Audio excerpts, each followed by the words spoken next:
There was a point in my life where I was literally on the run from the police. Okay, that's not clickbait whatsoever. There's gonna be parts of the story where I'm literally on foot running from the police. Okay, but I need to give you the entire like background and like context to everything. There are three women that are very pivotal to the story. Okay, and I'm gonna explain them all to you. Okay, they're gonna be girl A, girl B, and girl C. Let's start with girl A. Girl A and I matched on Tinder, and the thing is, I was very unsure of her. Okay, something about me, I'm very indecisive when it comes to people. Oftentimes, I sit there like when I match with someone on Tinder or like I'm dating someone, I'm like, are they good enough for me? Okay. Like if people saw me with them, because that was always my thing. I'm like, okay, if I link up with her and people see that, like, oh, I'm going to her crib, she's going to my crib, just like on the off chance, would like people be like, oh, Bryce is going like below his like league, or would they be like, oh, okay, that makes sense. Okay, that's very important to me because I had a very traumatic experience. It's one of the most embarrassing things that's ever happened to me. Okay, basically, I was at this function, I got incredibly sauced. Okay, like completely out of my mind. This is when I first started drinking, so I didn't even really understand the concept of like my judgment changing or anything like that. Okay, so basically, I start talking to this young lady, I'm chatting her up, and then my friend, like, he gets in my ear and he's like, bro, like,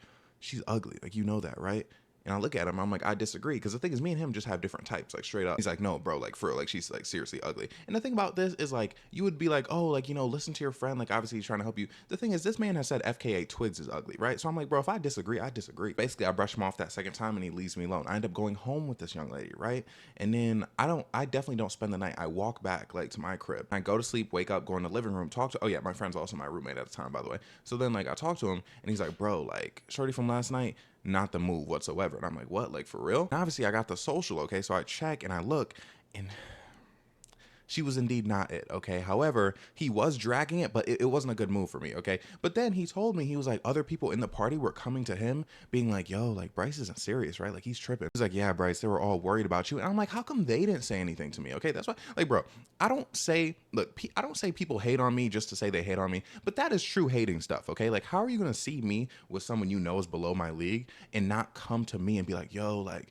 blah, blah, blah, blah, blah. And you're just going to rely on my roommate to do it. Because again, if it's just him, it's just him. But I'm like, if one other person would have came up to me and said that, then I would have took it into real consideration. What makes it worse is this girl that I was kind of like soft talking to at the time,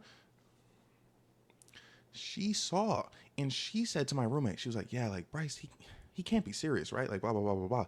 And mind you, I remember months later I saw her, she like posted some video on like a platform where she was talking about one of her biggest icks is like seeing like a guy get with like an unattractive girl, like that instantly makes him unattractive. And I know she was talking about me. Obviously I understand why she wouldn't say that to me, but there are other people who like would claim to be my friends, people like I'm like, like we're in like cahoots like together, like we like hang out sometimes. They didn't say anything to me, they just let me do this. And you know what, they said she looked like something, okay? I'm gonna show you. They said she looked like this, okay? No Dave. Okay, and also people been getting on me for using Bing. Like, bro, like someone has to use Bing, okay? Like I just feel bad for them sometimes. But anyways, no, they said she looked like this. I know a lot of people are like, oh, like you're probably like, oh, like how could she look like no David? I definitely see what they meant. However, in that moment, I couldn't acknowledge it. So I'm like, oh, you guys are dragging it. But again, it was a bad look for me, but I'm like, oh no, ignore this. But it's like, how would you allow me to do that? It's like, bro, like I understand my roommate tried to help, you know what I mean? And there's only so much he could say. Like he can't like physically like take me off, or even though I wish he did in hindsight.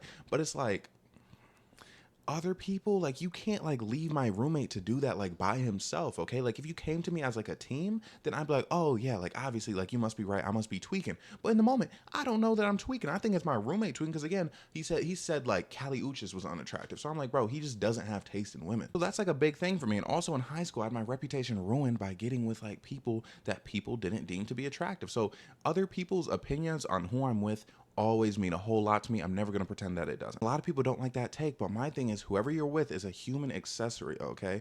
So it's like, yeah, like obviously I want to like it, like me liking it is more important, but at the same time, I'll be remiss if someone tells me that I can't accessorize. So in regards to girl A, I'm very conscious of that, okay? Especially after the party, I'm very unsure, but me and my friend end up bumping into her at the gym one time. Exchanging niceties. She's like, hey, how are you? How you been? I'm like, oh yeah, I'm good. How are you? Blah, blah, blah, blah, blah. And basically she ends up walking off. Like, I think she was about to leave when we just came in, and my friend and my roommate, same person, by the way. I hope you can keep up. He's like, bro, have you hit that? I'm like, I have not. And he was like, are you going to? I was like, I'm not sure. Do you think I should? Now, mind you, I am this guy is kind of like an older brother to me. So, okay, so I do kind of want his approval in that sense, but also I would kind of also ask that question with anybody. This thing about me is if I'm single, to an extent, you can hype me up into a body, okay? As a matter of fact, I remember one time my friends tried doing this. It was actually like going like too far though. Basically, my friend's girl had this friend, right? And they're like, oh, you know, here's this girl, here's her name, you know, like you should definitely get involved with her. Like, you know, you should, like they're trying to put me on essentially, okay? And my friend mentioned her first, and I was like, oh, you know, I guess maybe. But then when his girl mentioned her, it was a lot more enthusiastic. I was like, okay, they're really like into me doing this. I wonder why. The thing is, part of you would think like, oh, you know, like they want me to get with the friend, so then like double date, stuff like that. But the thing is, they weren't like keen on dating whatsoever. They just wanted me to sleep with her. So I'm like, what's going on here?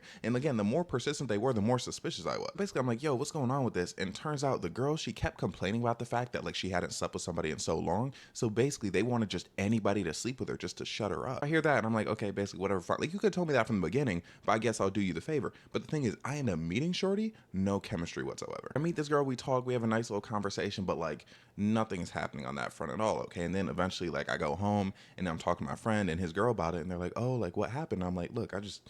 Again, there's just nothing there, okay? But then they talked to her, and she basically wanted me to apply more pressure. But think about me, I'm not a pressure applier, okay? I feel like if you know me, you know this. It has to be abundantly clear that you're flirting with me for me to reciprocate any sort of energy, okay? Because the thing is, I'm not gonna fall flat on my face. And the thing is, it's not even a pride thing. Like, it's not even like, oh, you know, like they have to want me more than I want them. It's just like, if I'm not being flirted with, I'm not even gonna enter the zone of flirting back. You know what I'm saying? The thing is, after this, they still kept pressuring me. They're like, yo, Bryce, like, we need you to do it. We need you to do it. I'm like, okay, whatever, fine. At this point, again, I don't really want to, but it's like they're hyping it up so much where I'm just like, okay, fine. Because again, you know, I like bedroom athletics, and you know, I like that. Like, I was like the man for the job. You know, it boosted my ego a bit. Every time me and that young lady got in the same space, the same thing would happen. Again, there's just no chemistry whatsoever. But then she started talking trash about me to her friend because she was like offended that I wasn't making moves. And it's like, what am I supposed to do when you're just like talking to me with like a normal vibe? And then this one day we all went to this party, okay? And mind you, again, this party was another thing where it's like I'm supposed to hook up with this girl. But then I met this other young lady at the party, okay? She was looking mighty good.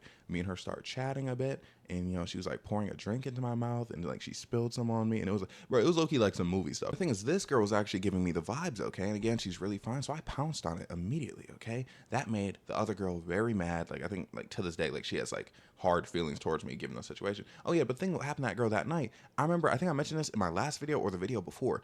She was the one who ghosted me because I didn't text her for like a week. I'm like, bro, come on. We had such a magical night, but she threw it all away just because I didn't text her back in time. Okay, but anyways, point is, girl A, my friend was pressuring me into sleeping with her. I was basically telling him that I was unsure of the idea, and he was like, look, bro, if you don't sleep with her, I will. And now he made it like very intimidating. Like, okay, gosh, I better go sleep with her first before he gets to it. So now I set my sights on her, right? I'm like, okay, I'm gonna start getting involved. I'm gonna get in there.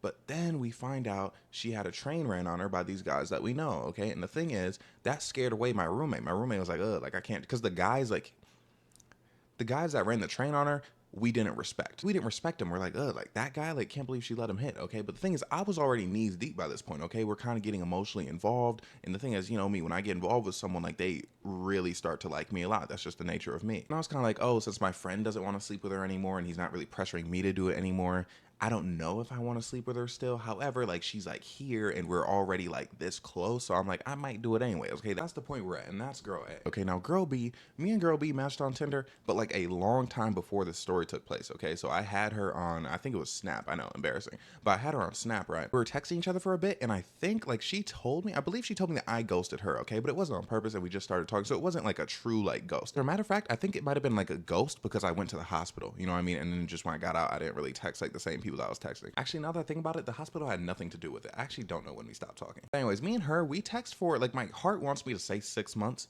but I'm just gonna say 3 just in case, because 6 months does sound crazy, okay? But it's not like extensive texting. It's like every once in a while it'll just be like 1 or 2 texts per day, okay? But we are consistently talking. And then one day I'm in the gym. Nah, it definitely wasn't the same day, okay? But basically, I'm in the gym, and she texts me. She's like, oh, you should pop out with me sometime. And I'm like, oh, yeah, sure. Like, pop out where? And then, like, I don't know, somehow, like, the conversation kind of just, like, dwindles down. So it's like, we agreed that we should hang out sometime, but we did not continue and, like, you know, make any sort of date where we would hang out. Then a week later, she texts me, like, oh, you're ducking me, blah, blah, blah, blah, blah. I'm like, what do you mean? What are you talking about? And she's like, oh, like, you know, we haven't hung out. You've just been texting me, blah, blah, blah. And I'm like, oh, yeah, no, like, I'm absolutely, like, into it. Like, let's hang out. Okay, but something you should know, okay? I know I told you that we were texting for, like, 3 to 6 months. I'm a very slow mover, okay? Especially when it comes to linking up with someone. I'm not gonna make the first move most of the time. I'm not gonna be like, oh, you should come over. Oh, I should come over, something like that. Cause it's like, bro, And for one, I don't like going on like outside dates. So it's like, also my thing is, if you like me enough, you are gonna text me for that long. Like me and you are, we're gonna be in like that little like texting stage for as long as I need you to be, okay? Or until you make the first move. Like if you're really rocking with me, like you really like my personality. It's not something I consciously do. Like I'm not like, oh, I'm just gonna keep texting this person, you know, to make sure they like me. Like it's just something that naturally happens and it's how I feel about what I'm doing, you know? And like again, I told you when I was texting her, it was kind of like one text, a couple texts per day, okay? So I wasn't really like pursuing because mind you, the thing is, this girl was gorgeous, right? So I thought, I was like, yeah, like she's not really gonna link up with me, okay? At that point in time, I didn't believe it. I wasn't buying the hype. I was like a bit surprised when she wanted to link up, okay? So basically, first link up, she picked me up and then we went to this place. We got this, do I want to name specific places? Anyways, point is, we got food together, we talked, we chatted. Now, something about this is this girl, she was not looking me in the eye, and I was very confused by that. So I'm like, man, she just must not be into me, okay? I'm kind of embarrassed. Like, I'm like, she's probably just gonna like drop me off and we're gonna go on about our way. But then she said something that was like troubling, but like kind of not troubling. She said, you know, you're less ugly than I thought you'd be. And I'm like, thanks. Like what? Like I understand it's a compliment, but it's not phrased like a compliment, okay? Like I'm not really. I don't know how much I registered that as a compliment, okay? But then we go into this parking lot, right? Just like chilling, like not, mind you, again, we're not like touching, nothing like that. She's not looking at me, okay? But then we talk, and I forgot how it came up, okay? But we discussed Travis Scott, like the Astro World concert. Remember like that concert where like a bunch of like people, they got trampled? Personally, I'm not someone who thinks it's Travis Scott's fault that those people got trampled, okay? Because I'm like, he doesn't own the venue. It should absolutely be on whoever runs the venue that they didn't have it in enough order. You know what I'm saying? My thing is like, I don't think he knew what was going on. And like I remember I was arguing on Twitter about it at the time. People were like, oh, like there are people like screaming, saying like, turn off the show, blah, blah, blah. And it's like, I saw people like yelling at like a stage manager of that, but at no point did I see anybody like get in a reasonable distance to Travis Scott where I think like he would have heard it. Then they're like, oh, but you know, he could see like there was an ambulance in the crowd. And I'm like, my mind, if I'm performing, and I'm like, okay, there's an ambulance out there. The ambulance knows what it needs to do. It's going to do what it needs to do. And then it's going to leave. And then everything's going to be fine. Okay. And as for everything that's going on, think about the substances he was probably on, okay? Think about all the fog. Think about the lights. He's probably not seeing the crowd for it. So how would he know? That's my take, right? However, girl B had the opposite take, okay? She completely blamed him for everything. Me and her are in like a passionate argument about this for like 15 minutes. I'm thinking, I'm like, bro, I completely folded. If she liked me before like at all, like she does not like me at all now. However, immediately after we got done with the argument, she was like, do you want to come over to my house? And I was like, yeah. So I know what you're thinking. Okay, I'm going to the house. You know, I might, you know, like freaky stuff may take place. Okay, but no, I'm gonna tell you, I'm gonna tell you, we were in her bed, right? We were both in her bed. She was like this. TV's like right here. She's like, now mind you, there are points where like I'm trying my best. Okay, I'm like turned to the side and like I'm looking like, oh, I hope my hair looks okay, but I'm looking like this, you know, like I'm trying to look at her. She's not looking at me, okay? She is like this. I'm like, what is going on? Like she seems like an impenetrable like force, okay? So it's like I don't want to like touch her because again, arms crossed, doesn't seem like you want to be touched. But I'm like at the same time, you invited me over here. Like we're having good conversation. Like like it seems like she's engaging with me in conversation enough to a point where it's like, okay, like clearly like she's okay with my company, but like again, just I'm like, what is this? But it's fine. Go to sleep, wake up. She ends up dropping me off. But then I come over again and I spend the night again. It's the same story, okay? Laying in the bed. And I'm like, man, like what's going on here? But it's completely fine. Cause the thing is, this girl, like I genuinely liked. Like it wasn't just trying to hit. Like I genuinely like had feelings for her. Like you know, I had like a crush on her. So I was like, okay, like I kind of want to. It wasn't someone that like I would just sleep with. Like it was someone I could see myself dating. Anyways, after she drops me off that day, we text a bit, and then she's like, "Oh, like, you know, do you think like I'm unattractive? Like, do you not like me?" I'm like, "No, like I think you're gorgeous. Like, what are you talking about?" And she's like, "You didn't make a move," and I'm like, you low-key like weren't looking at me whatsoever. Because I mean, for one, I'm not a move maker, but like I want to bring up the point that like she was not making eye contact with me, and she's like, oh, like it's because I'm nervous, blah blah blah. And I'm like, the thing is, if you're nervous, you're nervous. It's whatever. You know, I get nervous sometimes, but I'm like, if you're nervous to the point where you can't even look at me, I'm not gonna make a move and try to sleep with you. But she's like, no, like you know, if we were sleeping together, everything would be fine. Like I'd be able to look you right in the eyes. I'm like, nah, that just seems so shady to me. Okay. And I'm telling her that like the not making eye contact with me makes me feel like she's not into me. And she's like, oh, you know, but I told you you're less ugly than I thought. And I'm like, that doesn't sound like a compliment. But basically, she thought, for one, I look way better in person than I do in pictures. And at that time, I didn't even have good pictures, right? So when she saw me on like Tinder and then like on Snap. Like I guess, oh yeah, no, one time she asked me like what I look like because she forgot, and I sent her something. It was like a really short video, okay, so she couldn't really see, so she's like, oh, he's probably not good looking. But then when she saw me, she was shocked. It's like, I'm flattered, but like I can't make a move, you know. I can't make a move under the conditions of you not being able to look at me, okay. But me and this girl, like, we get along well, like we were talking on the phone and stuff, so like things between us were looking good, even though for some reason she's like, physically, we could never be on the same page. Even though we both want the same thing, it was kind of crazy. Okay, so that's where I was with girl B. Okay, now finally, girl C. Girl C's like, she might be like the most pivotal. Matched with girl C on Tinder. Okay, and people always ask me, they're like, oh, like, where do you meet these women? When it comes to like women, like, from like this area or like whatever area I'm in at the time, most likely Tinder, okay? Especially like when we're talking about like pre-TikTok times. Me and girl C are texting, okay? We are very similar, okay? Like sense of humor, you know, yappers, like we both talk a lot, so it's like, you know, a lot of compatibility there. But I forgot how long exactly we were texting for. But then one day she's like, yo, like, you need to stop playing with me and like link up with me. And I'm like, like, I don't know. Because the thing is, at this point, I was in like I was in like a depression hole, okay? I wasn't feeling very good, like just in general. Then she was like, no, no, no, you're coming over tonight. And I'm like, okay, fine. So then I go to her apartment that night. We link up, you know, again, very compatible. We have great discussions, stuff like that, blah, blah, blah. And push comes to shove, me and her are making out. And I think this is the first link up when she was like, oh, like, do you want to sleep together? And I was like, you know, I'm nervous. Because things, I genuinely used to have a thing where like I was so nervous. Like again, I didn't make moves. I still don't really make moves. It was like I wanted to, but I was too nervous to like actually like put forth like the motion to do it. And especially it's like when you ask me, now you're putting pressure on the concept of it. Oh my gosh, I'm absolutely horrified to do so. But the thing is, I'm the kind of person where it's like, once me and you do it, you know, once like we unleash like that, like parts of ourselves, then I'm completely fine like initiating, doing it whenever, wherever. Me and girl C end up sleeping together, and me and her become really close, okay? Like no matter how expansive my roster is at any point in time, usually there's always one like young lady where I'm like, that's like, oh, reliable, okay? And I don't just mean like in regards to like doing things with them romantically. I mean like, oh, like I can talk to them, I can rely on them, like emotionally, stuff like that. That was her. The closest thing I had to a girlfriend at the time was absolutely girl C, okay? And you might think, oh, but like what about girl B? The thing about girl B is me and her both had that thing. Like, yeah, we were compatible, we always enjoyed our time together, but again, she would do things that would make me think she wasn't interested in me, and I would somehow do things that made her think I wasn't interested in her, right? So it was very hard for us to like navigate that. You know what's funny? My appeal with all of these women is like, it's always like, because I was a football player, right? It's always like, oh, you know, this is like a football guy, he's gonna be like one of them. But then it's like, wait, I have personality. So it's really a cheat code, like, you know, to really get things. Because I was like, I seem like a certain way, like I give off like a certain vibe just by like my energy. But then it's like you meet me and talk to me, you know, I'm a different kind of guy. Always, me and girl C get really close, okay? As a matter of fact, when I first was discovering I had eating issues, it was when I was with her, like, because we were talking about things, like we were having like a deep conversation, you know, we were crying, like hugging, like embracing, all that sort of stuff.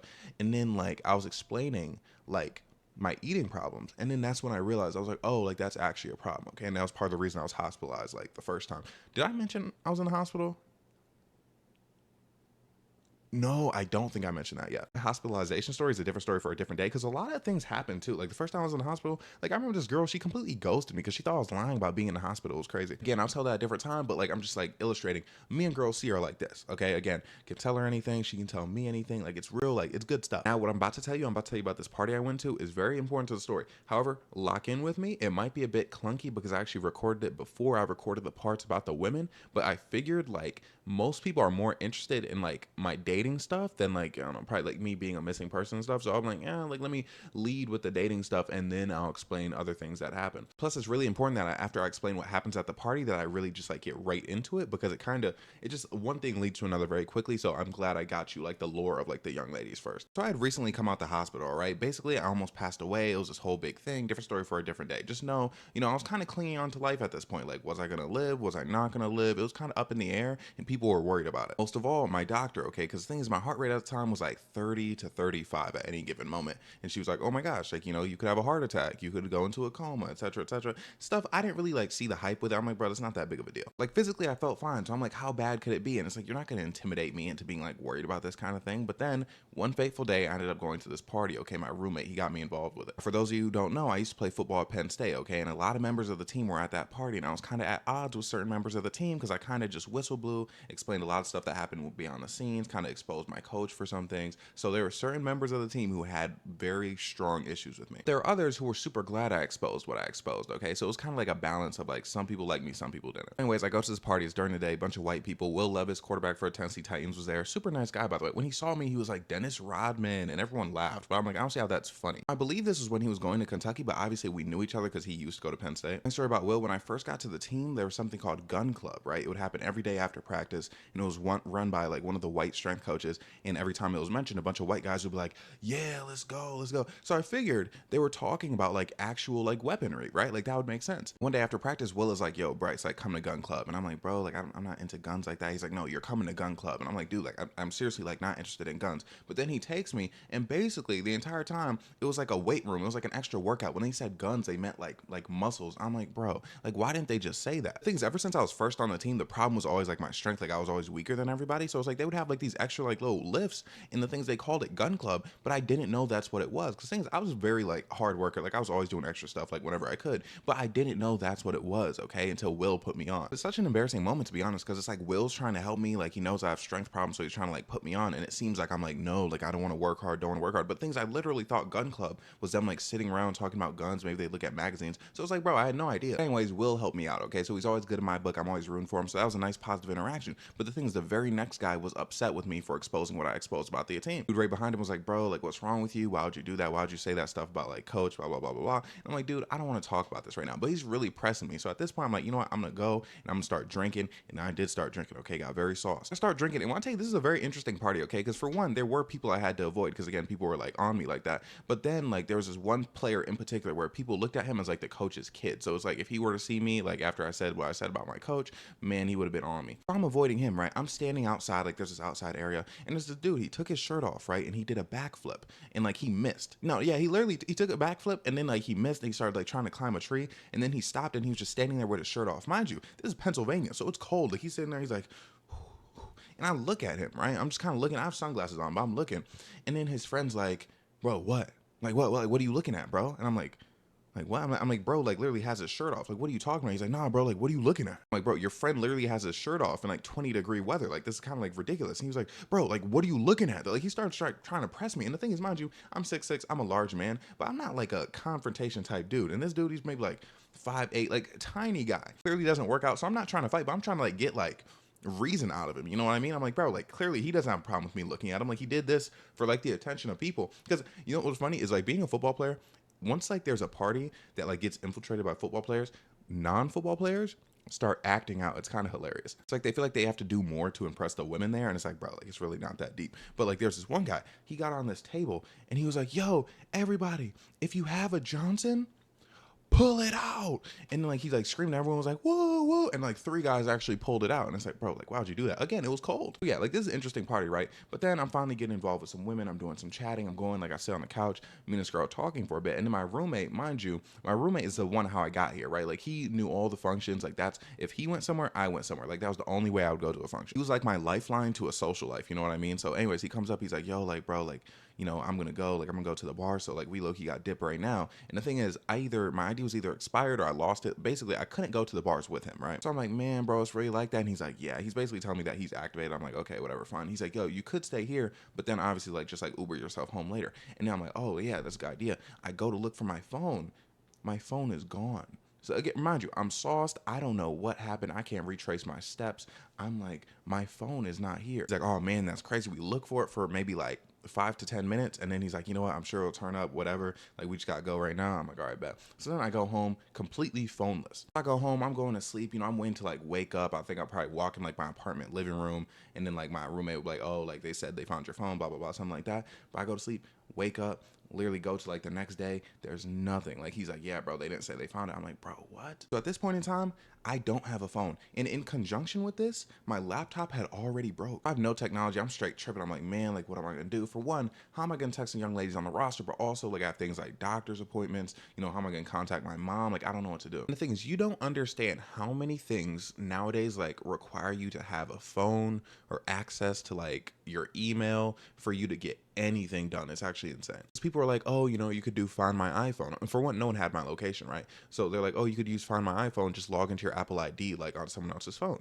Try that. They need like a certification from the other phone that like you want to log into Apple ID on that phone, and then you need email certification, like if you don't have the phone. Actually, don't quote me on that because I think I would have been able to get my email. But point is, you need like your phone number, okay? You need like dual factor authentication. Everything goes through dual factor authentication. It's so annoying. I'm exhausting all options, okay? The one thing that I could actually do, I had to get on my PlayStation 4, go to the web browser, and log into Instagram through my PlayStation 4. And that's how I stayed in contact with the roster. And you know what's funny? If you remember how I ruined two women's perception of love story, girl number one, you know how she has that thing where she thought she was with me for 4 years, but she really wasn't? She definitely thought I was like her boyfriend back then too. Because I remember I brought it up like recently. Obviously we don't talk anymore, but like back when we were dating, I was like, oh, like you remember when I was running from the police? She thought I was completely making it up, like just to not talk to her, which again is funny. But again, it's like, again, like, you think I'm making this up, but somehow I'm still like your boyfriend at this time. Very weird, because as you can see, like she wasn't even like the most like,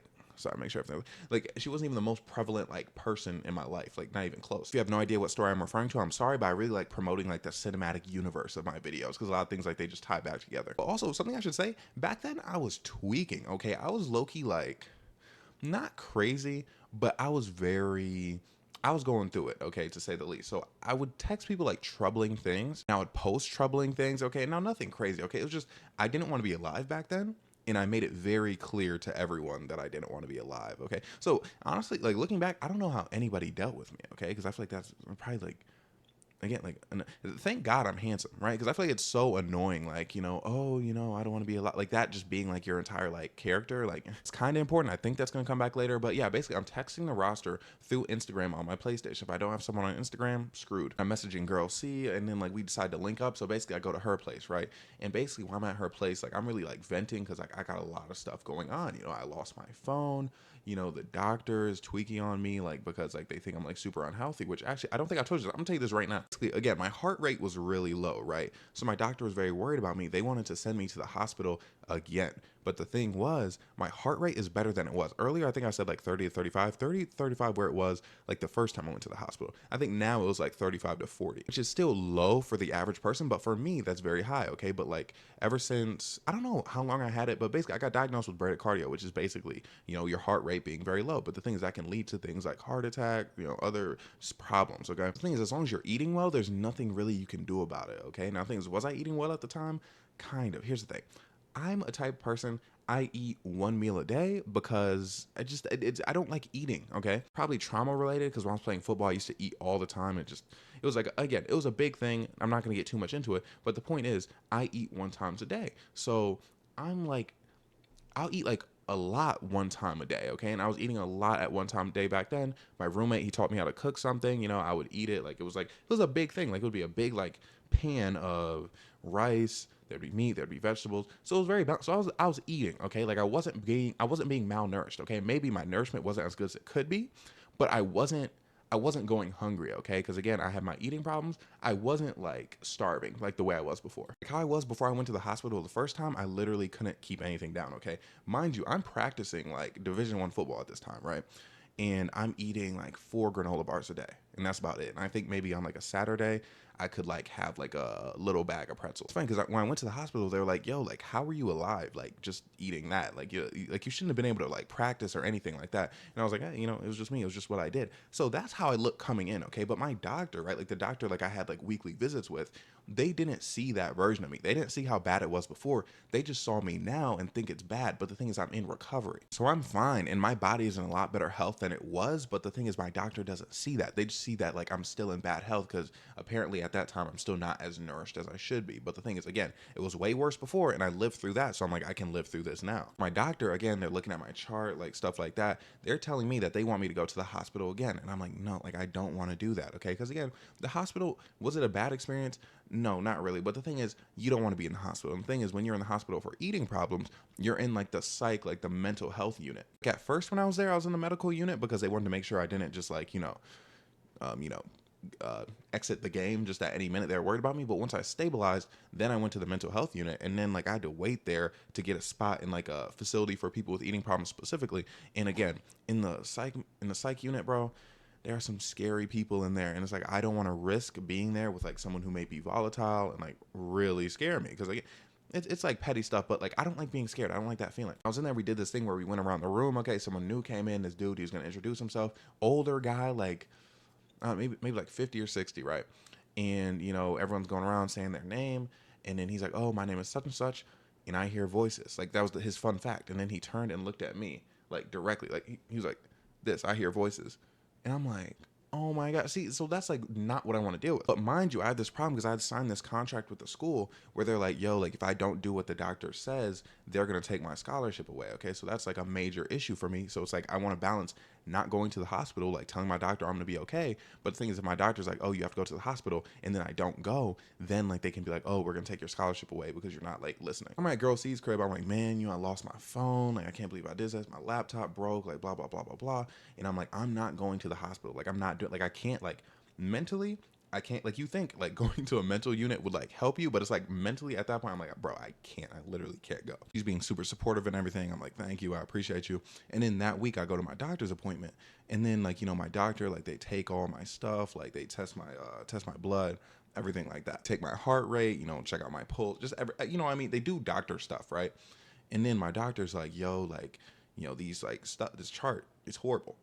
And she was like, Bryce, I cannot let you leave with your heart rate like this low. Like, Bryce, I'm worried, like, if you leave, you will no longer be with us. Okay. And I'm like, oh, okay. Like, and again, I'm feel fine. And again, much better than I was when I went to the hospital the first time. So it's like, I'm not even tweaking. The problem with that is that I didn't realize at the time is I did a lot of damage to my body the first time I went to the hospital, right? So it's like, my body can't be pushed that far again. You know, again, I was eating 4 granola bars a day. So I lost a lot of weight. It's like, I wouldn't be able to do that. Like if I tried to do that again, like in like a couple weeks, I might not be alive again, like given my heart, stuff like that. At the time, you know, I'm eating one meal a day and it's like actual like real food. Like I feel like it's balanced. I think I probably had vitamins at the time too. So I'm like, I feel fine.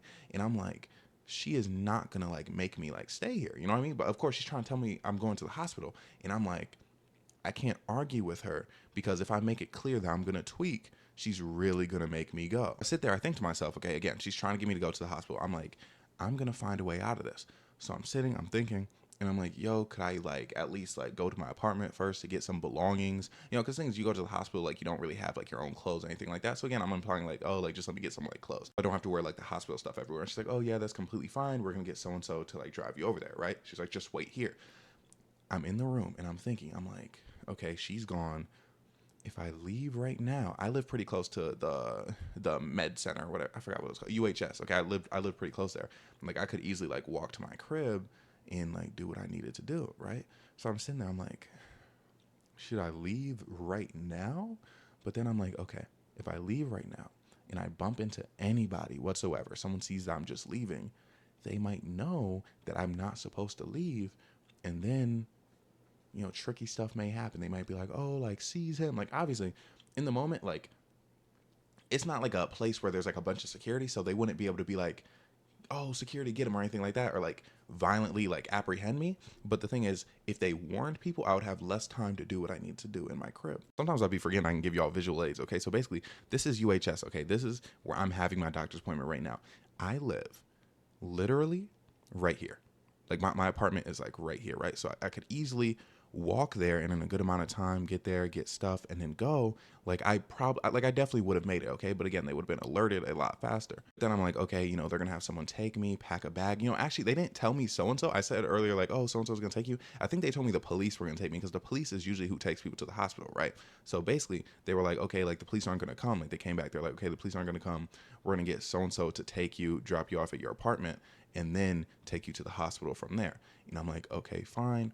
So I walk out with so-and-so, okay, I go down, elevator, everything's cool. They're chatting, they're like, oh, like, are you okay? Like, do you feel like ready to go? And I'm like, oh yeah, I'm fine. Because things, they knew I didn't want to go to the hospital, okay? So again, that's why I didn't show like any sort of like panic when they told me that I had to go. Like I made it seem like I was accepting it. Basically, we get in that person's car, and that person, they were like my caseworker, okay? So I knew them, you know, again, we're making small talk, everything like that. So they were parked like back here, right? So then they go, they drive, we're driving here. And mind you, again, this entire thing is called Nittany Apartments, right? It's pretty big, like not huge, but it's like pretty big. So again, it's like, what part do you live in? I like, oh, like I'll tell you where to pull up. and then we're here. I'm like, you can take a left right here, right? Because I want them to park in this parking lot. So they take a left. I'm like, yep, this parking lot right here. And then boom. And I actually lied. Okay, I didn't live here. I lived here. Okay, I thought this was this right here. Right. So, anyways, not important. But I lived like right here, like in this area. Oh yeah, no, I lived in here because this parking lot was right here. That's gonna be important later. Basically, drive me here. Boom. Right. I'm convincing them that I'm living like somewhere in this area. Okay. Again, like this person, they probably haven't walked through here, but like what I do is I get out the car, I walk, and I take a left into here. Okay. Because now they can't see me, right? And I go this way, I walk through here, I walk through here, right? Here, here. And I'm praying that they are not peering down all the way from here to look at here. But the thing is, again, they don't know what I'm planning, so they're probably just looking at their phone, right? They don't really care. So then I go into my apartment, right? Now, the thing is, my apartment has 2 doors, okay? There's a door on this side, and there's a door on that side. Basically, I walk in, I go, I pack a bag, I put clothes in there, I think I put toiletries in there, toothpaste, toothbrush, stuff like that, right? And after I'm done, I exit through this door. Let me scroll down. And I cross the street here, and then I go, which I know it seems risky because, like, if they were to be pulling out like this, but like I go here, and the thing is, like, once I'm in here, okay? I'm golden, right? Like they're not gonna expect me to be here, right? So now I'm in here, okay? I feel safe, but I'm like, where do I go? Okay, what do? I don't want to just be in the streets in the back. But again, mind you, obviously, I'm not thinking very clearly, right? I'm in a very panicked state of mind. Like I'm telling you that like I was eating like a meal a day, I was fine. I was probably still like tweaking from malnutrition, okay? But looking back, like I feel like I was eating, right? So like, but like if I look at my actions, I'm like, this is low key like a crazy thing for me to do. So basically, going through here, walk through here, then walk through this, and then I go through South, right? South, Rediford Commons, and then I go downtown. Right now, obviously, I'm not gonna tell you where Girl C lived, but Girl C lived downtown. Oh yeah, and I'm not gonna tell you exactly where, but me and Girl B, our date, like I was telling you about earlier, it was in this general area right here. So isn't that a little fun? But again, let me look at this though. The thing is, this area is not that big. Like this right here is downtown. Like it's literally it's 2 streets, and then this is like frats like here, and then it's boom, just like houses. Here's the thing: I want to tell you where Girl C lived because the thing is, she doesn't live here anymore. Actually, none of the women I mentioned like live here anymore. So I feel like I could tell like a lot of details, but like obviously, just in case, I don't want to do that, right? I don't want to be that kind of guy. But just know, again, I'm downtown in this general area, right? That's where I go. I go to her crib. The way her apartment was set up is like there's kind of like a waiting area, but you need a key to get into the apartment where you can get like to the actual like rooms. You know, have people who live there. But like there's usually people going in and out. So like I got lucky, like someone was coming in as they were coming in. I mean, as I was coming in, okay, so I go in the elevator, and then I had this weird like racist interaction in the elevator. Because basically the person that was coming in, they also had someone like get the door for them. So then that person opened the door. It was like a man, he was waiting for a girl. So it's kind of like the same thing. But remember, I didn't have my phone. Like I couldn't text Shorty like, yo, like open the door, I'm downstairs. Anyways, me and bro get in, and he's talking to his girl. He's like, oh yeah, you know, it's good that you came because like I know this dude, he wants to hang out with his homeboy. Like he said something like that. He said homeboy specifically. And the thing is, when white people say homeboy in certain contexts, it's literally a substitute for the N-word. I swear. People get really mad when I say this, especially white people, because white people are like, what? We already can't say the N-word? What do you mean we can't say homeboy now? There are certain ways homeboy and homie can be used where it's literally just the N-word, bro. Okay, but what I need you to understand is what made it weird is me and this dude didn't talk. Like I didn't tell him I was there to see a friend or a homeboy or anything like that. Like we literally didn't communicate. Like he didn't know who I was there to see. Like why would you assume I'm there with a homeboy? So yeah, that was weird. But anyways, I go to her crib, right? I knock on the door, and like, I want to tell you, I am so stressed. Because remember, at this point, I'm like, bro, like they want to put me in the hospital. Like I can't do that. Like I can't do it again. I'm tweaking. Like I'm out of my mind. Like again, like this doesn't sound like something a rational person would do. I was not at all thinking rationally. To be honest, I never think rationally though. But again, I'm just thinking while I'm knocking on the door, I'm like, please answer, please answer, please answer. And she does answer, right? Go in, I explain the situation. I'm like, yo, can I just like stay here for a bit? And she's like, yeah, of course. And when I tell you, like that's at the time, I don't think I appreciated it as much as I should have, but that's one of the most solid things anybody has ever done for me. Like, just her in this situation was one of the most solid people I've ever met. Like, now's not the time, but at some point I do need to like thank her for that. Literally saved my life. I'll talk more about that later, but basically like the first day I'm there, or like the second day, we sleep together, and we had slept together before, but when I tell you a career performance, we were doing it till it stank. We were like all sweaty. Like it was so, like we did our thing, okay? But There's kind of a thing with that. It was like before I knew she was like okay with me staying there, but now it's like after that I knew she really wanted me to stay there. Thank God I actually liked her, because if I didn't, I'd be cooked. Basically, what I would do is at nighttime, like 12 a.m. to 1 a.m., I would go back to my apartment because of course I still had the key, and then I would shower, cook, eat, and then I would go head right back. The reason I didn't shower at her place is because I'm very against like women seeing my feet, or anybody seeing my feet for that matter. I'm not that kind of person, right? So especially at that time, I was super like strict about it. Like she was like, you can literally shower here, but I was like, nah, like I can't do that. Also, when I got home, like I would get my texting done on like the PlayStation. But yeah, and the reason like I would go home to cook is because she didn't have like food in the like me and her kind of both like had eating stuff going on. Basically, I think when the first or second night I came home, my roommate was there and he was like, yo, like, bro, like, what's going on? Like, the police were here, they're looking for you. I'm like, oh, like, for real? And basically we talked about it a bit.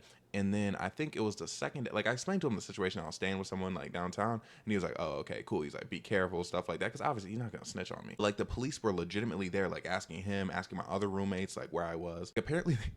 Apparently like they thought like they were like hiding me somewhere, so they searched like the entire place. Like thank God like there's no like contraband. And by the way, I was a missing person for like 2 weeks, right? Just so you know, like a time frame of like how long I was out of action. And I don't remember the specific day he told me, but he told me like the police came again, they're like, oh, like they're declaring me like officially a missing person. Like I went to the missing person database and everything. And when I hear that, I'm like, that is low-key cool. Like that's low-key ice. Like I don't know if I'm just like that mentally ill, but that was like cool to me. But anyways, it's established, right? They're looking for me, I'm missing, you know, I hit a state, like I snuck out my apartment, I was staying downtown with shorty.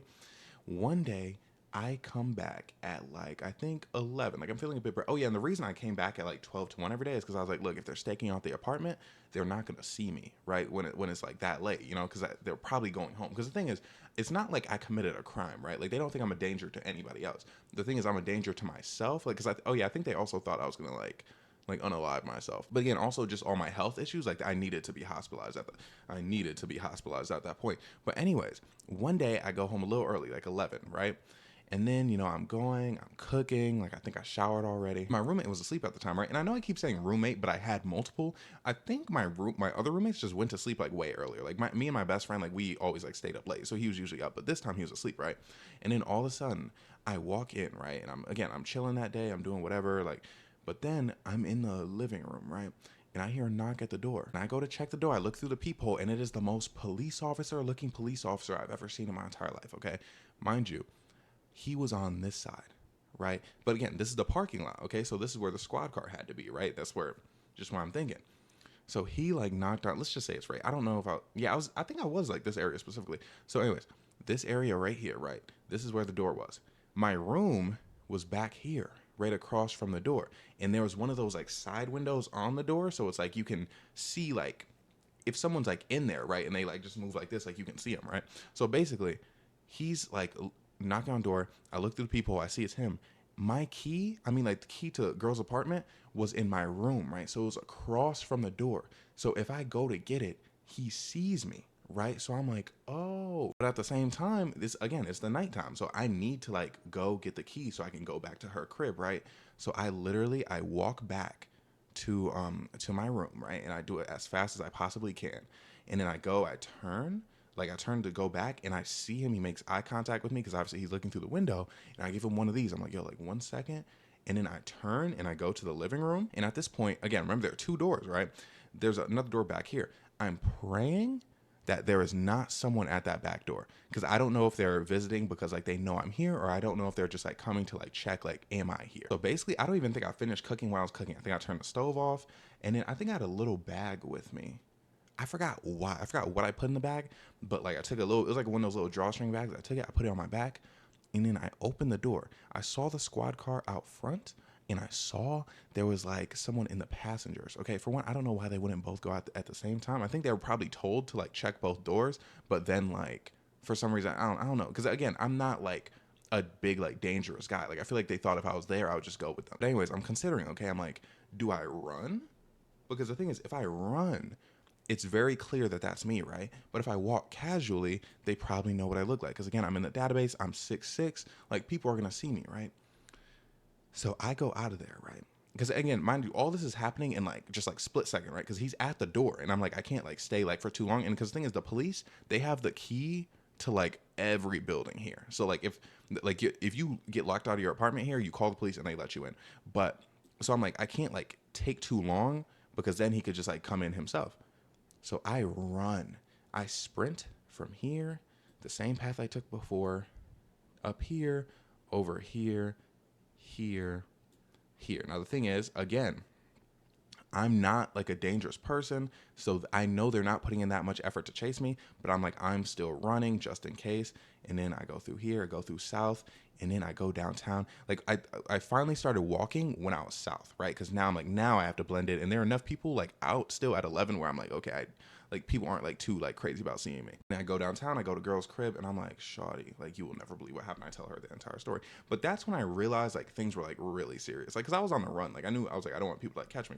But as soon as I realized like the police were like consistently coming to look for me, oh no. So from that point on, I start going to my crib only at like 2 to 3 a.m. Because again, I understand I'm not a danger, but I'm like, I don't want to risk running into the police again because that was scary. Because I'm like, now if they know I'm going back, what if they visit more, you know? Basically, one of the days I go back, you know, I'm doing the whole Instagram texting, and I explained to the situation to like a bunch of like the women I was talking to, and basically I'm like, girl B, like, you want to link up? Basically, we end up linking up, and I explained the situation like in more detail, and she's like, Bryce, like, what is wrong with you? And I'm like, I know.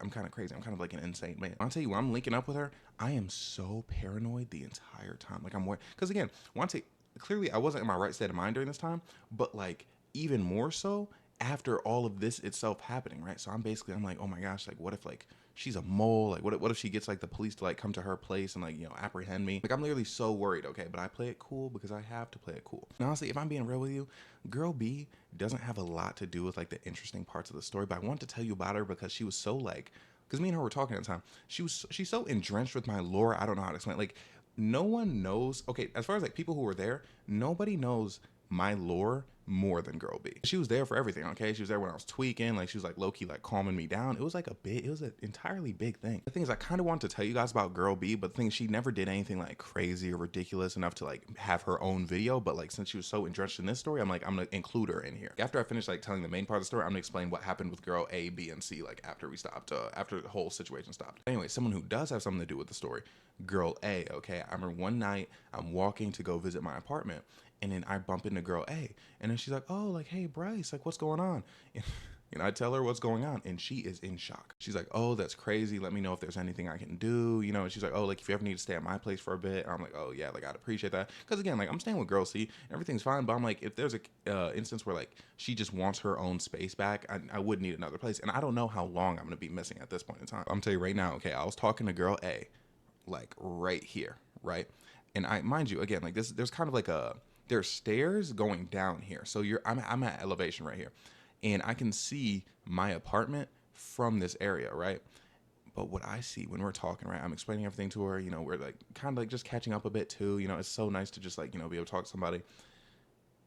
I see a police car right here. I see a police car right here. And I'm eyeballing it. Like we're talking and I'm like looking over her shoulder. Like I keep like seeing, I'm like, yo, like what's the deal with that? Things to this day, I don't know if I was tweaking. Like I don't know if I was just being paranoid. Like maybe like, cause you know, there's police officers like just around campus. Like they just move around. So like, who knows if they're actually going for me? But in that moment, I was so paranoid. And then I see they get out of their cars, right? And they start walking. Like they're just walking. And I'm like, am I tweaking? Am I tripping? But I tell girl A, I'm like, girl A, I see like the police like right there. I think I have to go. So like I don't even think I'm able to like visit like my house tonight, right?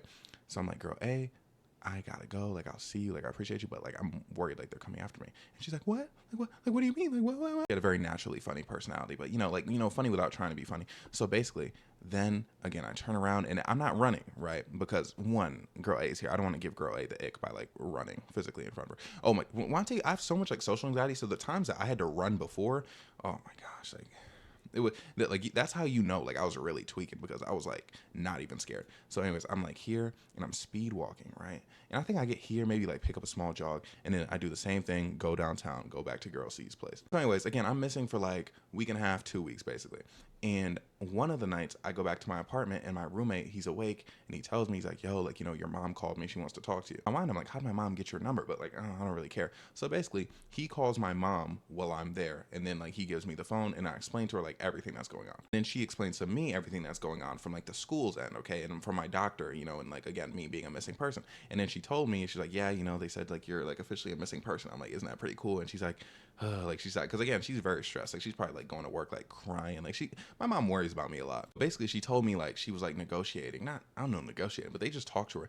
The doctor said that like they wouldn't make me go to the hospital if I just agreed to have an appointment with a cardiologist to see what the cardiologist said. Like if the cardiologist said I was okay.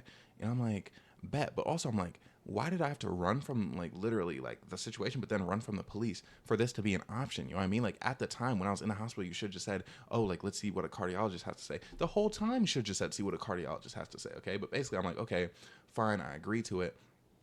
And then I go back to Shorty's place downtown and I tell her, I'm like, yo, like, here's the situation, blah, blah, blah, blah, blah. And then, like, I take my stuff, I go back to my crib because now the police no longer going to, like, take me to the hospital against my will. Hold up. I hope that was clear, okay? Like, when I tell you, like, oh, the police were looking for me, like, they were never going to take me to, like, jail or anything. Like, they were just going to take me to the hospital. The same way if you see someone, like, standing up on a bridge and, like, they're like, oh, I'm going to jump. Like, that person, like, by the police would be forcibly taken to the hospital. I would be in the same situation. So basically, I go back home and I think they do the appointment either through my mom. I think they do it through my mom and my roommate. Okay, so now I figure out where the appointment is, and then I take a Uber to the appointment. Yeah, I take an Uber to the appointment, and then I see the cardiologist. And what's crazy is he tells me, he's like, oh yeah, like your heart rate is low, but like, you know, it's a little bit due to malnutrition, but it's probably mostly due to like you being athletic. So he's like, yeah, like eat a bit more, but like you're fine, like you're gonna be okay, like you're not like gonna like, you know, not be with us any second now. And I'm like, bro, like that's why I knew the whole time. Like I knew I felt fine, but my doctor was tweaking. Like my doctor was like very overreactive. Anyway, everything's fine. You know, all's well that ends well. I don't have to go to the hospital. Crazy part, I ended up going. I ended up having to go to the hospital anyways because my numbers ended up getting worse. But this time I went voluntarily. This time they had a police officer like take me directly to the hospital. But the thing, oh, and what's funny is he didn't know the situation, but he made a joke. He's like, "Oh, you're not a runner, are you?" And I was like, "Oh, no." But the doctors, they were looking like, yeah, he is. But basically, I went to the hospital. Again, it was the hospital. There was scary people in there. It was. I'll tell hospital stories at another time. I get out and they try to kick me out of the school again, and it leads to a very stressful summer for me, which is another story in and of itself. Less funny, less quirky. Like it's very just a dramatic summer. But I'm gonna tell you like what happened with these young ladies. Girl A, me and her talked a little bit, and then just like kind of like stopped talking. Okay, they just never really happened because again, remember I was unsure about her, so I was like, it just didn't happen. Never any hard feelings, like no like sort of beef ever. Now, girl B on the other hand, me and her went through it. Now, mind you, girl B, she was there with me through that stressful summer of me thinking I might lose my scholarship, might get kicked out of the school, right? She was there for me during all of that. And I was texting her, and what's crazy is looking back, again, I was like tweaking. Like I was like low-key in crazy mode. Because again, I was so scared. Like I was like, oh my gosh, like I don't know what I would do if I lose my scholarship, all that. She was there, okay? She was solid. But then what's crazy is like I found out I was going back to school, which everything was great. And then just when I was about to go back, she ghosted me. And the thing is, girl B, this was the girl who got me to download TikTok, okay? So if you came here from TikTok, which I feel like you most likely did, she's the reason I'm here. But after we reconvened, she ended up telling me, she's like, oh, like I ghosted you like because of your TikToks. And I'm like, girl, I know that's not true, okay? But then eventually one day we're talking, well, I'm gonna explain how we get here in a second, but she gets some sauce in her and she's like, oh, like actually like my ex like came back to the picture, you know, and you were a bit scary, like, you know, you're a nice guy and like I wasn't used to that, so I was going back to what I was used to. Honestly, I think it's BS. I think she just liked her ex more, like it's not that big of a deal though. So me and her didn't talk for like a year, okay? Even though I found out, like I was like stalking the socials a little bit, I found out like she broke up with the dude like a while before we started talking. I forgot who slid in. I think I slid. I think I was like, oh, like you look good, blah, blah, blah. No, she told me I look good. Now, it doesn't matter. Point is, one of us told the other we look good. Then we started talking again. What's crazy is even after she ghosted me, like she soft ghosted me, right? She would like message me like now and again about my TikToks. Like one would go viral or like someone hating on me would go viral and like she'd send me like, oh my gosh, like I can't believe like this person stitched you. And I'd be like, LOL, blah, blah, blah. And then she'd like leave me on red. Anyways, we start talking again and I forgot how it happens, but like, oh yeah, no, she's like, oh, like I don't want to be in like a TikTok videos of yours, blah, blah, blah. Like, you know, I'm super like sketched out by you. Like I don't want you to make a story out of me, blah, blah, which by the way, I'm sorry. But no, I think she was worried about like a story where I make her look like a fool. I don't feel like this makes her look like a fool at all. We start talking and everything's cool. But then I post a TikTok about the fact that like I don't pay for dates, right? And mind you, every date me and her have been on, she's always paid. So she kind of got upset because she then like saw it as like more of a gimmick. And I understand why she got upset. Okay. It's like if I went on a date with somebody and I paid, and then like I see them make a TikTok like, oh man, like, you know, I always make men pay for my dates, blah blah blah blah blah, I'd be upset too. My thing is, I was like on TikTok, that was like the heat of the whole like provider man thing. Okay, so I wasn't saying any, like I definitely wasn't saying it about her specifically. I was just saying in general, because in general I like had never like paid for a date. Like it just wasn't something I did. So it was like, hear all like this, like, oh, like men need to do XYZ. I just made like basically a response video like, oh, like if you come to me looking for a provider man, I'm gonna provide you with the worst time of your life. That upset her. Okay, and she's like just like trashing me to my face. I'm defending myself, you know, blah blah blah. But then it gets to a point where like she's like, oh yeah, no, she stops talking to me, right? She sends me like this big like passive aggressive message. I'm like, okay, fine, whatever, you know. And then, oh yeah, I think she called me broke like in the message. I was like, whatever, okay, fine, whatever. But then a few days later, I'm like, I don't like this. Like I messaged her, I'm like, yeah, like I don't like how this like interaction went. And then she was like, oh well, you know, I didn't really mean to close the door on it that aggressively. Like we can definitely like talk some things out, blah blah. But then we start talking, and I think, I can't remember if this was a separate time or if it happened around the same time. This is around the time I got like someone pregnant, and I posted a TikTok about it. It's definitely a different time actually, but anyways, we start talking. She explains to me why she was upset about like the whole like, oh, like I don't pay for dates video. And I was like, you know what, like I didn't see it that way, I completely understand, I'm so sorry, blah blah blah. And we reconcile, right? And then, you know, we start talking again, everything's fine.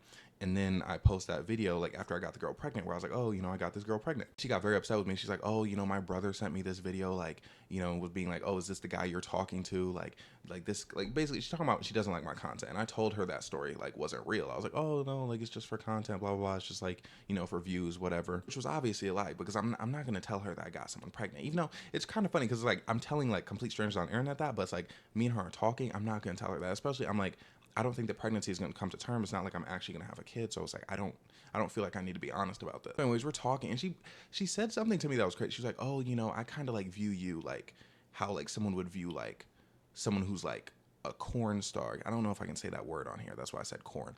But she was saying like, you know, I just couldn't like the character like you're presenting, I just can't do it. And I'm like, oh. I'm explaining to her, I'm like, yo, I'm like, you understand, like, because again, this is like a woman where it's like I could have seen myself like being in a relationship with her. I'm like, you understand, like all my like content is about like talking stage hijinks. Like I'm the worst person to be in a talking stage with, which again, that was true for like certain people. Okay, her in particular, she got the best out of me because again, I like kind of wanted a relationship with her, but I didn't tell her that. Okay, so she's like, oh, like Bryce, like we're in a talking stage, so like, you know, how am I supposed to feel about like, you know, you doing this, like this, how you treat people, blah blah blah. Like I'm worried about something happening to me. I'm like, look, I'm like, think about how I treat you. Like nothing has happened to you. Like I've never done anything bad towards you. So it's like I understand like you have general worry, but like I don't think it's like worry enough for you to stop talking to me. Anyways, we end up reconciling again.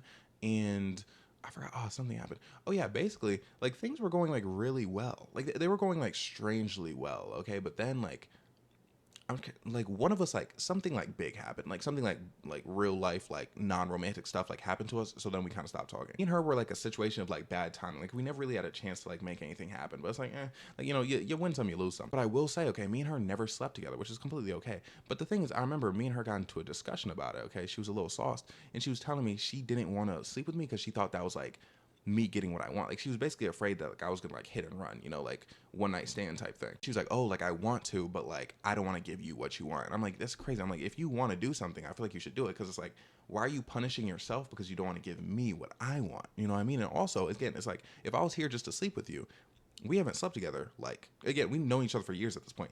We haven't slept together. So it's like, if that's what I was there for, I wouldn't be here. You know what I'm saying? She was just like, you know, really worried about that. And I'm like, hey, like, okay, fine. Like, it is what it is. Now, as for girl C, she ended up moving like far, far away, like far out of state. And I know I mentioned earlier that like I need to thank her for what she did, but okay, I'm trying to do a segue, because basically I recorded this very long part earlier right after I said I had to thank her, but like it didn't really match with the story, and it's like very long, so I'm saving it for now. Like, I definitely said thank you at the time, but it's like now that I'm putting more like thought like into the situation, because now like I'm looking with like hindsight and everything, and I'm understanding like the gravity of what was going on, and like her letting me stay with her in this situation. And obviously like I knew she was like into me, right? So like on that lens, like she probably, like if I wasn't running from the police, like she probably would be like, oh, like you can stay anyways. But you know what I mean? Like in this particular situation, she easily could have been like, oh, like Bryce, you seem kind of crazy right now. Why are you running from the police? Like it seems like they want to put you in the hospital for a reason. You know, like they're worried about you, you know, not being with us anymore. So like why are you doing this? She just accepted it and took me in. You know what I mean?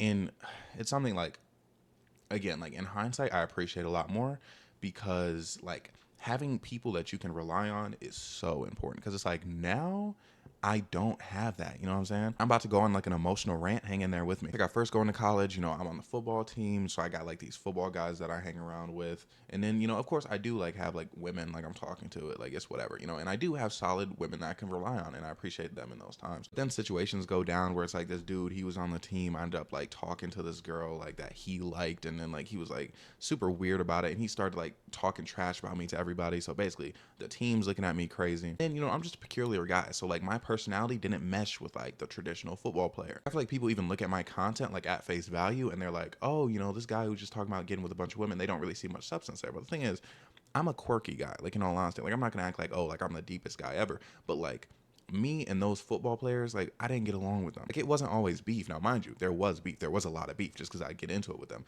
But like that, it didn't even have to be that. It was just like there's a level of separation because our personality is so different, right? Like there's a level of understanding that we did not have of each other. So there's degrees of separation there, right? So it's like I'm in the building and like, yeah, it's like I can talk to these guys, but like I'm not really friends with any of them, you know, except for who ended up becoming my roommate, you know. Then me and him became close. Like I said, he went to a party, I went to a party. That was the only way I was ever going out. And there'd be like certain friend groups that I was like technically a part of, you know, because my friend was a part of them. But then like I would always get freezed out. Like, you know, if there was ever a situation where they're hanging out, like they wouldn't really think to text me. Like it would be, I would have to be there by coincidence, you know. It's like I'll get on here, I'll get on TikTok and tell a story like, oh, my friend yada yada yada, and it's like either that's like my best friend that I'm talking about, or someone who's just more of an acquaintance. And the other thing is, football wise, when you're not performing well, people don't want to rock with you. Okay, so I was very much, I don't want to say underachieving, but to other people, I was underachieving, okay? Because I was so, like I told you, my strength, I was very weak, okay? But things I couldn't help it. I was trying everything I could. I was working out as much as I could. I was lifting as much as I could, but I was just still so weak. But they thought I wasn't trying. So then everyone's hating on me. You know, I'm not doing well in practice. Like they're literally like, just like, I'm trying to think of the right word that's not a curse word. People are like degrading me essentially. They're coming to me, they're like, oh, like, you know, you have so much potential, you could do this, you could do that. But since they're not seeing the production, they think I'm just being lazy. But mind you, at the time I'm 17, 18, 19. Like I'm looking back, I'm practically a kid, and they're putting all this pressure on me like when things aren't clicking immediately. The thing is with me, like I've just never gotten along with men traditionally, right? Like obviously I've had situations where I'm like roommates with people, and then like we kind of become like friends just by proximity. And again, football, friends by proximity. But then it gets to a point, none of them are rocking with me because of my performance. And also my coach at the time was like spreading rumors about me to players on the team, getting them to like, again, like be against me. It's like football is essentially my job at this point, okay? So I walk into this building like every day, and it feels like everyone in there hates me. Everyone in there wants to see me gone. I'm like, bro, this is crazy. So all I had as a real support system was the roster, was women I was talking to. Like that's why, like you want to know, like, oh man, like why were you talking to so many people? How did you talk to so many people? I needed to. I needed all these women in my life because I didn't actually have what I felt like were genuine friends. The thing is, I always have gotten along with women better, right? Because, you know, I grew up in a house full of women, like my dad left. So me and men, like we always didn't see eye to eye. Like, so I never really cared too much about the fact that they didn't like me. Like I would just like, because the thing is, I low-key don't like men that much, you know, like traditionally. But then the thing is, I'm in a situation where I'm forced to be around these men constantly that hate my guts. So it's like, what do I even do? Roster is my escape from everything that happens in this building right here, okay? The Lash football building. Hold up, I was kind of just moseying around the map. You're telling me there's a nuclear reactor here? Like, I don't know if y'all can see it. Wait, can I zoom? Bro, let me zoom. Bruh, it says it's a nuclear reactor. How come nobody told me about this? I never knew. Like, I'm talking to these women, like a bunch of them, because, like, I need them. Like, I need friends. Now, mind you, obviously, they want romantic things with me. And the things, I'm just a charismatic guy. Like, when it comes to dating, okay? So, naturally, it's not like I can come to these women like, oh, you know, let's just be friends. Like, they're going to want me, okay? And honestly, personally, like, I feel like I'd always rather a situation where it's like, you want me romantically, because it's like, if you don't want me romantically, like, what are we doing low key, okay? But the thing is, if I did just have friends, and there were points where I did just have women friends, it's like, that would be ideal, because I just needed friends, okay? But then a year goes by, okay? I'm off the team now. You know, after my whole like medical thing, I had to medically retire, right? Even though those football guys, most of them were not my real friends, it was something, you know what I mean? So at this point, now it's just me and my roommate. Like that's the only guy like I talk to really on a consistent basis. Of course, I have the roster, okay? But the thing is, as far as like people on the team, nobody really rocked with me like that, okay? They hated my guts. No one's reaching out, no one's talking, nobody understands, okay? And then that's how I get in that situation where it's like, girl C is like my lifeline. That's who I rely on, okay? Because it's like I go there, I knock on her door. If she didn't answer, there is, ooh, maybe I can show it to you. It's a parking garage right here. Right here, okay? It's about 5-6 stories. I don't know how tall it is, but it's tall enough. If she didn't answer, I would have gone here and I would have jumped. You know what I mean? And and there would have been, this was pre-TikTok, there would never would have been BRS, you know what I mean? Sorry, but can you tell I'm really into like showing you the area? I love having like a map where I can give y'all like visual aids. But, you know, things were that critical for me, right? Because I was truly going through it. Again, like you don't, you know, you're not about to jump off like a high thing when you're feeling completely sane. Because the thing is, at the time, I'm still coping with loss. I'm coping with the loss of like my dream of playing football in the NFL. You know, I'm not on the team, I'm not playing anymore. And then like the loss of like my friends or just like people I could talk to at that time. The thing is like, yeah, I have the roster. And again, like those were like my friend substitutes. But the thing is, there's always gonna be separation there. Because it's like with the roster, I have to lie. You know, particular ones, I'm not saying anybody in this story, but it's like, oh, you know, do you see like a, because everyone in this story was talking to other people at the time, I believe. Okay, so I don't want you to think I was dragging any of these ones through the mud in particular, but it's like there are roster members where it's like, oh, like, you know, do you see something with us in the future, yada yada. And it's like, bro, like low key, I'm looking for a friend. And that's why I never wanted to be monogamous for so long, because I'm like, bro, if I'm monogamous, essentially I lose my roster, I lose my friends. Like the closest things I have to friends lose. Like who am I going to talk to? Because mind you, okay, after this year where the story takes place, okay, roommate, best friend transfers, okay, other two roommates, which I wasn't as close with, but you know, it's someone there, one transfers, the other graduates, okay, so that entire like relation tree is gone. And then girl C, I'm gonna talk about this later, she like completely like moves out of state, okay, which again, it was good for her, like she's doing a lot better like with her mental. That sucks for me because think about it, like the two people I was closest to completely gone, right? And then the next year it was someone I met in the hospital I became friends with, and then girl B. No, girl B wasn't there, and I'll explain that later. Actually, I already explained this earlier. This is when she ghosted me. So it was girl I met in the hospital, okay, truly my friend. It was like a platonic thing, and then it was the roster, right? But again, like people underestimate like the necessariness of like platonic relationships. Like you low-key need them. But then she ends up getting a boyfriend, and you can imagine what that does to the friendship, okay? Me and her don't talk anymore. It's like at the time we were referring to each other as like best friends, okay? So that's again another best friend just completely gone. So at this point, it's like, who do I lean on for real? And it's like I kind of lean on girl B. She's back in the picture, by the way. I will explain that as well. And remember, years are going by, okay? And most women that I talk to are always older than me. So it's like these new roster members, I mean, the roster members that were solidified are graduating. They're leaving the school. So again, losing these connections. The thing is, yes, I'm establishing a new roster, but it's like I can't treat them or like have a relationship with them the way I had with girl C, you know, or girl B, or like, you know, any woman I had talked to previously up until that time. Because early on, mind you, it was a lot easier. Like I lived on campus, so like there was a lot of like women that I could just rely on. It's like I'm off campus, and it's like when you're down bad, right? You don't want to introduce yourself to people. Like you don't want to, I don't want to be on Tinder. I don't want to be like meeting new people that way. I don't want to like put the work into like those relations. It's like, nah, it's not gonna happen. But then at that point, it's a very real situation where all I have is the roster, okay? Like, and I said I lean on girl B at that point, but the thing is, girl B, like, again, like things were complicated between us, so it's like I couldn't lean on her as much as I would like to. It's like at that point in time, my closest friend, I mean like closest friend as far as like being like a close friend, but also closest friend that I have geographically is in New York. That's why I'd go to New York so much if you're from my TikTok and you remember that era. But it would hit me, I'd be like, bro, like I really don't have friends, you know, outside of like women on the roster I'm linking up with. And the thing is, it's not like, because things, it's like I didn't have friends that like when I was home I could hang out with, you know what I mean, like go like play video games, do whatever, like.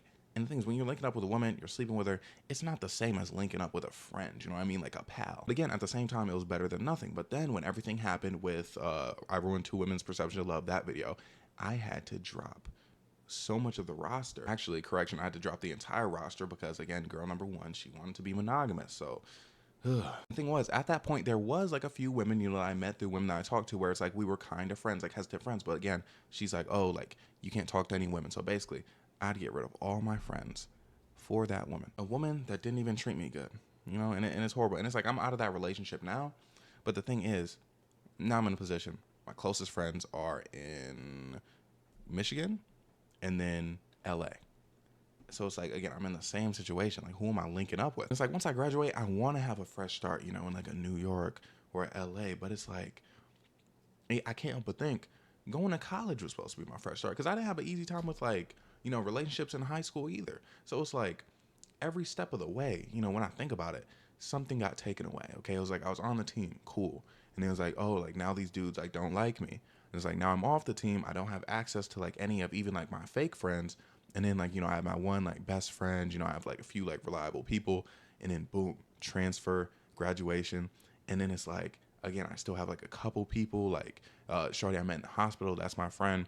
And then she gets a boyfriend, stops talking to me. And then it's like, I get to the point where it feels like I have no one. It's like, yeah, I could have my roster be as big as I want, but like, how well do they really know me? Like, could I really consider them friends? Like, it takes a lot to get to that point. So like, I'm talking about girl C, like I relied on her a lot. Like, it took a lot for us to get there, a lot of opening up, a lot of conversation. You can't do that with just anybody, okay? Especially not everyone is open to that sort of thing, especially from like a romantic situation, especially when I'm not willing to commit to most things. I'm sure there's a lot of women that I talk to where if I actually started dating them, things would have got closer to that point, but it's like, I can't do that because it's like I'm dating you and then I have nobody else. You know what I mean? Like nobody else to talk to. I don't want you to be like my only thing. I don't mean in the sense of like romantic, like, oh, like I need to sleep with other people. It's like, I don't want you to be my only like force of interaction. Because remember, talking to someone romantically at points was like the only way I'd talk to anybody. It's like now I don't even have it in me to make a bunch of romantic connections. You know what I mean? It feels like I don't have it in me, right? So it's like, there's no point in like seeking that out. But it's just, again, like, at every step of the way, just like things just keep getting taken away, makes me just want to give up sometimes. But I'm handsome, okay? So I choose to believe that that means something, and like, like it's just gonna work out for me because like, look at me. Like in all seriousness, yes, I am handsome, but also it's like I gotta hope all these things got like taken away, stripped away for a reason. Because mind you, if I had like friends, I might never have even gotten TikTok. Because the reason I got TikTok, started telling my stories, is because I had nobody to talk to, right? Like my roommate had just transferred. So I'm like, bruh, like when I'm like linking up with Shorty and going back to the crib, I have no one to tell about what just happened. It's like maybe beyond that point, if I had a bunch of friends, I wouldn't have like locked in on TikTok the way I needed to, or I wouldn't have been able to like go on so many links and then like had stories to tell, you know what I mean? Like stuff like that. It's like, yeah, life taketh away, but it also giveth. So it's like, I hope it's givething things that are more valuable to me than what it's take a thing away. Because the thing is, all this, everything I just told you, it gets to me. You know what I mean? Because especially when I'm talking about a girl, bro, it'd be making me so mad. Because one day my girl has like 1,000,000 friends.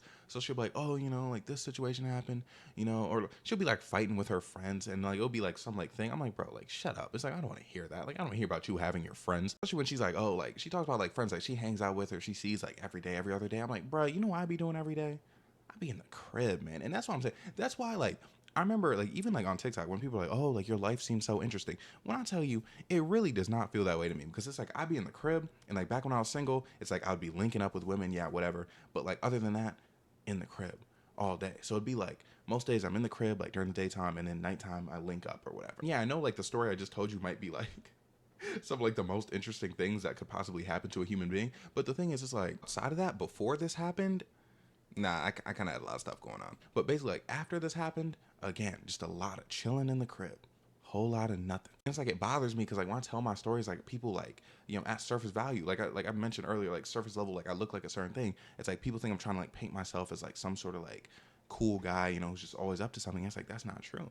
You know what I mean? Like there's a lot of downtime. There's a lot of me just sitting around, and it's like I desperately want to change that. Like, people would like ask me how I get myself in these dating situations. It's like because like when dating is all you do, interesting things are bound to happen. So like points in my life when all I was doing was dating, like yeah, like shenanigans ensue. Yeah, let me stop venting. I could talk about this for days, but yeah, like if you're sitting there at home and you go through a similar thing, which because I know like people be going through stuff, you're not alone, bro. Like things get critical sometimes, okay? And I wish the best for you. In all seriousness, like I know I tell you guys these stories and it's like tee hee ha ha, and it is tee hee ha ha. Like I do think it is funny, but like they do affect me, okay? And again, like everything I told you, like all these like transitions affect me, and it's like if I get through what I'm going through right now, I'm gonna have to change like a lot, okay? Because like, but don't think I mean that means like become a better person. Like I'm not saying I gotta become better. I'm just saying I have to change. I'll tell you what it is I'm going through. I need to be somebody, okay? Like everything I went through, I need that to be for a reason. You know what I'm saying? I can't feel like I just went through all this mess, had all these like things like happen to me and then just like nothing. You know what I mean? Just like, ooh, just like another guy. Like, nah, like this needs to be like my origin story. Like I need to be able to get on here like one day and tell y'all like, bro, like, isn't it crazy that all that happened? Cause look at me now. And in a sense, I do have to take small victories. Cause like, it is like, look at me now. Like I am doing a lot better than I was back then. Clearly. Cause again, I'm tweaking. I'm running from the police cause they're trying to get me to go to the hospital. I know my expectations for myself. I know me and I know I need more. You know what I mean? Like when I tell you I need to be somebody, like I need to be somebody. But I'm not gonna talk your ear off about that. Thanks for listening to me yap. But it's crazy because it's like when I was thinking of this story, I wasn't thinking of it being like so traumatic as it was. And as I'm telling it, like I didn't think it was like so super traumatic. Because again, it's funny. I'm just running from the police. But it's like everything that like the fact that like I was really in that state of mind to like run from the police. Like now, like if the like, police were like after me, would I run? because like, you don't want to go back to the hospital. That's the thing. But like, I definitely would have handled a lot differently. And it's just like thinking about the kind of person I was, like the kind of person like I was, like the way I interacted with people, crazy to me. And then just thinking about all the stressors that led me to that point, you know, it was a bit triggering, you know, retelling the story. And then that's why I went on that long little tangent, you know. But I feel like I needed that. I feel like I needed to say that, you know. And I hope there's somebody watching who needed to hear something like that. Because one thing is, you know, you may be alone, but you're not alone, for real. You know what I mean? And that's one thing being a creator has taught me. You know what I mean? Like, just like people in my comment section saying positive things, stuff like that. People like thinking something's funny. You know what's great? Someone commented something, and it's what made me tell this story. On one of my most recent videos, someone said something like, "Bro has been through everything," and I was like, I really have, like, I felt very seen. Like, I really like that comment. Like, it made me like make this video, of course. So in general, bro, when I say like I appreciate y'all, like the viewer, I genuinely mean that. Because I was talking about like Girl C saving my life, but you too, like you as well. You also did a little bit of life saving, okay? Not to glaze you too much. It's funny because I feel like some people think I'm like some sort of like vessel of just like pure joy, because it's like, oh man, like he has all like these dating stories, like dating a bunch of women, blah blah blah. Man, dating a bunch of women while living in central Pennsylvania, not gonna lie, I feel like that's the source of all like my mental health stuff. Living here, horrible place. It's like, again, LA, New York, I gotta get out of here. It's like, yeah, you know, the people I was dating, like they got me through it, but also y'all got me through it, okay? Even when I'm going through scandals, even when I'm getting hated on, like I'm like, yeah, like I need this. But anyways, that's the video. Let me think. State of affairs. Oh yeah, no, I'm still on the daily uploads. You know, they're going very well. Like I'm looking at my views compared to other people with like same audience types, and you know, like people who are like starting YouTube or like really locking in at the same time as me, and I'm very like very impressed. Numbers are looking good. Okay, we're on our way up. I love this community that's being cultivated. Okay, so again, thanks for watching this video, especially if you made it to the end. Like, whew, this one, not my longest, but like still a long video, especially, you know, when I start yapping at the end. Like, comment, subscribe, everything I have to say. I'm so sorry. Okay, but here's the thing. You know what's funny? Someone recommended to me, like they were like, oh, like you should say like, comment, subscribe at the beginning of the video. And here's the thing, I can't do that. Because here's the thing, okay, I know saying like, comment, and subscribe like legitimately helps with that, but the thing is, I know me as a viewer, like when I'm watching like a YouTube video, and like at the very beginning they're like, hey, like, comment, subscribe, I'm like, yo, like don't tell me what to do, like get out of my face. Plus it's like, I want you to watch the video to see like if I earned that. Like, did I earn your like, did I earn your comment, did I earn your subscription? You know what I mean? Like I'm hustling for it. But anyways, again, I'm out of here, like for real this time. Thank you so much for watching. Love you. Have a great day, night, evening, whatever it is. Actually, no, I'm not finished. There's a small thread in the story I forgot to finish. My phone. So, you know, my phone was lost, right? I lost at that party. They said they looked for it, said they couldn't find it. Months later, they said it was in the couch cushions. The couch I was sitting on. And it's like, how is a couch cushion not the first place you look? I was so upset.